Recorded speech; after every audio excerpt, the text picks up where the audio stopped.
Hi, in front of me is LG G7 Fit, and today I would like to show you how you can remove Google search bar from home screen.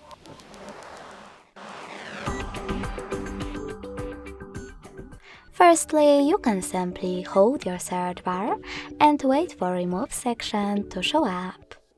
When it does, drag your search bar on top of it. And when you see that both options turned gray, let go. Lastly, confirm your choice in the pop-up. You can also just hold your device's screen.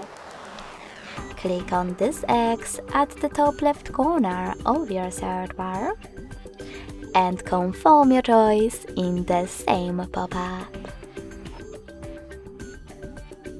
Then click on Home button.